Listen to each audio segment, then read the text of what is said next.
Hello, everyone, and welcome back to our Information Nation podcast, talking about all things fish and wildlife related here in the state of Rhode Island.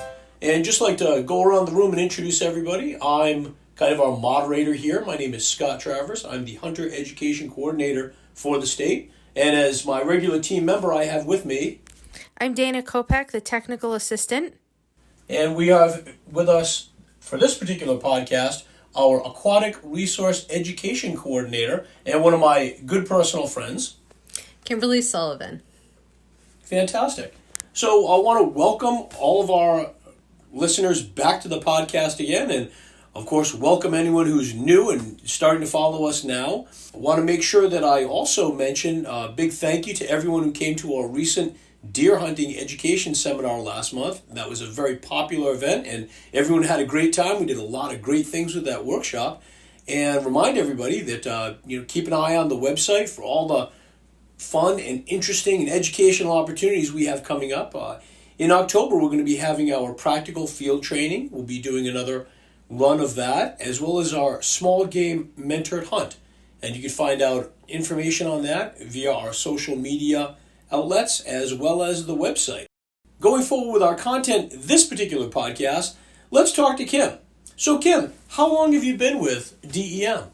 So I've been with DEM, Division of Fish and Wildlife, for 21 years. And for 18 of those years, I've been a principal fisheries biologist working with the Aquatic Resource Education Program. If I can ask for people who might be interested in a career with DEM in the future, can I ask, what's your educational background and how did you get started with DEM? I went to Roger Williams University and I graduated with a BS in marine biology with an environmental biology minor and a psychology minor.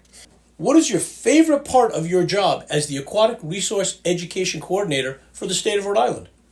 The Aquatic Resource Education Program is a program established to enhance the public's understanding of their aquatic resources.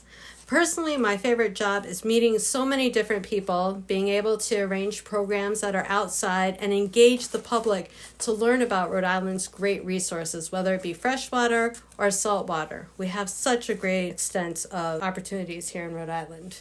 That's true. We do have a lot of opportunities in Rhode Island, as you were saying, with both our freshwater as well as our marine fisheries. And we do other things besides fishing as well, don't we? Things like clamming, correct? Absolutely. The Aquatic Resource Education Program does a whole host of different programs with the goal of educating everyone in Rhode Island about their aquatic resources. So yes, like you said, we don't just do fishing training. We actually do teacher training and environmental curriculum, like Project Wet and Project Wild. I am the coordinator for that. We do in-school programming, such as Salmon in the classroom and Trout in the classroom. We also do marine and freshwater ecology and conservation education. I work with a ton of great partners with those programs. And I also work with the hatcheries to support aquaculture education, learning about our hatcheries and our stocking programs here in Rhode Island. The other thing that we do here at the Aquatic Resource Education Program is we do a lot of just general outreach, which includes our Wild Rhode Island magazine, our monthly email, the Kids Explorer magazine. So the other thing that we do here at the Aquatic Resource Education Office is a lot of general outreach, whether it be through our newsletters, our social media accounts, or just general word-of-mouth advertising. You mentioned hatcheries. How many hatcheries do we have in the state of Rhode Island? And is there any opportunities, or do we have tours of these hatcheries that the public can actually visit the hatchery and get engaged with the staff there? We have 4 different hatcheries across southern Rhode Island, and they're basically meant to raise trout for our stocking program and over 110 different locations in Rhode Island. The only hatchery that we do invite people to tour is our Lafayette Trout Hatchery. Currently, due to COVID, we are closed to all public programming and all public tours. However, once the pandemic is over, we will be able to have groups come tour. And once or twice a year, we always have an open house at Lafayette Trout Hatchery to really engage the public and get them to understand what we do here with state hatcheries. And the Aquatic Resource Education Program puts on different events during that open house to really get the public knowing what we do. If someone wanted to go fishing, and let's say they didn't have their own equipment, do we have any resources throughout the state by which people could borrow or take out fishing equipment on loan if they wanted to go fishing? The one thing that we do have with the Aquatic Resource Education Program is a library loan program at about a dozen or so libraries throughout the state. And people can check the fishing equipment and tackle box out just like they would a book. Essentially, you would just need a library card and you can check it out like any other library resource then. Do we have any educational programs or anything coming up like teaching or educational related programs for students in classroom? One of the big things that we have turned our focus to is virtual teacher trainings. And Rhode Island has just completed their virtual Project Wet teacher training this past September. And we are hoping to engage teachers and get more teachers interested in that, as well as virtual trainings for Project Wild. And what's really great about these resources is that if you go ahead and participate in any one of these teacher trainings that we'll be advertising, you will be mailed a curricula and you will be able to get some great activities to use in your classroom. That sounds great for students who are in the classroom, but how about students that are learning from home? For Project Wet and Project Wild, these are curricula that allow teachers to teach environmental curricula, and by doing the virtual training, they're able to take these programs and present them to the kids at home during their class time. So this isn't just for classroom teachers. This also includes informal educators as well as homeschool teachers. Now, one thing that I noticed you have here is a Salmon in the Classroom program. What can you tell me about that? Salmon in the Classroom came to Rhode Island about 13 years ago. And basically, we trained teachers and gave them equipment to raise salmon eggs into fry. Once they became fry, the students would then go ahead and stock them into the Wood-Pawcatuck River watershed. So they're actually giving back and contributing to the environment and the habitat. Absolutely. It's a great program. It's engaging, and these students really learn to love the salmon and care about what kind of environment that they go into. So each field trip usually includes a habitat assessment, a chance for the kids to poke around in the stream and actually learn about the aquatic life that salmon really need in order to live and survive. So, Kim, what about scout groups? Do you do any work with them, or is there any opportunity for them to go fishing? One of the great things that we have here at the Aquatic Ed program is our Aquatic Resource Education Training Pond. It is located at one of our state hatcheries, and it's a private pond where we have equipment, rods, tackle, bait, as well as a training program for groups of all sizes and types, including the Boy Scouts and Girl Scouts. What's really great about the pond is it also has a wheelchair accessible dock, and it allows for all sorts of groups with different abilities to attend and learn how to fish. So, Kim, it sounds like you've got so many excellent programs that you're involved with. How is all this funded anyway? The Aquatic Resource Education Program is part of the Sportfish Restoration Fund. The Sportfish Restoration Fund is an excise tax placed on fishing equipment, tackle, and motorboat fuel, and it's given to the federal government and given down to states through the Dingell-Johnson Act. What's really cool about the Dingell-Johnson Act, very similar to the Pittman-Robertson Act, is the fact that in that it's a Walbro Amendment, and that allows for the Aquatic Resource Education Program to get some of these funds in order to provide aquatic education. It's not just the funds that allow me to do this program, it's actually the volunteers.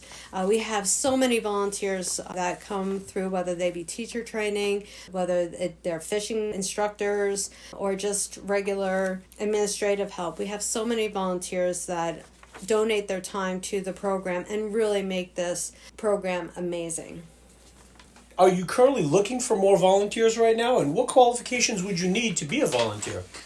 We are always open to volunteers, especially those with fly fishing, fly tying, surf casting, even spin cast credentials and abilities. We're also looking for people that fish for species specific, such as trout fishing. So any type of fishing experience is definitely useful. Right, gotcha. In order to keep the programs going, we have to have people volunteering to help out and showing younger people or new people the skills that they've learned. So Kim, how would people find out, like say teachers to get involved with the teacher trainings you talked about, or scout leaders to get their groups, or even just members of the public? How would they find out information and when these programs are held? There's many different ways to find the information. The first and foremost would be our DEM website. It's www.dem.ri.gov. The other way is through our Facebook page. Rhode Island Division of Fish and Wildlife's Outdoor Education page has up-to-date information for all programs related to both the Aquatic Ed program, our Wildlife Education program, and of course, the Hunter Education program. We also have an extensive emailing list where anybody who's on that gets access to a monthly newsletter that describes all of the programs, whether it be hunter education, aquatic education, or our wildlife outreach education. We also announce volunteer opportunities in that monthly newsletter as well. We just have a quick question here from some of our listeners that wanted to reach out to you. And the most common question that we received was about restocking. And are there going to be any stocking efforts for the remainder of the year, Kim? As of right now, we are hoping as a division to stock prior to the Columbus Day holiday. Of course, that is all dependent on water levels, water temperature. We want the trout, once they're out there, to be able to survive so that fish can be caught by our anglers. Before closing, usually we come up with one funny story from the field, or I guess in this episode we'd be talking about one funny story from the pond. And I just recalled one story in particular where we had a ladies fly fishing event at that aquatic resource education training pond at the Carolina Trout Hatchery. And we had a young lady fly fishing for the first time, and she was casting close to the shore, and she caught her very first fish on a fly rod. And she was so excited, and she was pulling in this relatively small bluegill, but again, a trophy for her because it was her first fish. And as the fish was fighting, and she got it close to the shoreline, out of the shadows came this very largemouth bass that just swallowed up that fish whole. And while I thought that was a fantastic thing to witness, this particular angler just screamed as loud as she could, and in a panic, not knowing what to do, threw the entire fly rod and everything she had into the pond and wanted to have nothing to do with it. And of course, now I had to go in and try to fish the rod out. But, you never know what's going to happen when you're in the wild, or whether you're by the pond, whether you're in the field, or even if you're just hiking in the woods. You never know what's going to happen next. And that's what draws me to the woods, and I'm sure it draws a lot of our listeners to the woods as well. So again, that's our funny story from the field for this particular episode. So don't forget to check out our next episode, which is going to be in November, all about upland birds and waterfowl. And we'll have a special guest or two with us to discuss them and perhaps do a little calling here in the office so we can hear what these particular birds sound like. And we'll talk a little bit about being out in the field, getting close to nature, and enjoying ourselves while we're outdoors. Also, a reminder to all of our listeners, this time of year is hunting season in the state of Rhode Island, as in many other states. So I just want to make sure I mention briefly that while we're in any wildlife management area in the state of Rhode Island right now, you have to have 200 square inches of orange, whether you are a hunter or not. So please make sure you have that hunter safety orange on you. Remember, 200 square inches is about the same size as a hat. So if you had a solid orange hat, that would be the preferred method to display that. So please be safe out there. Enjoy Rhode Island's natural resources. And we'll see you next time on the Information Nation.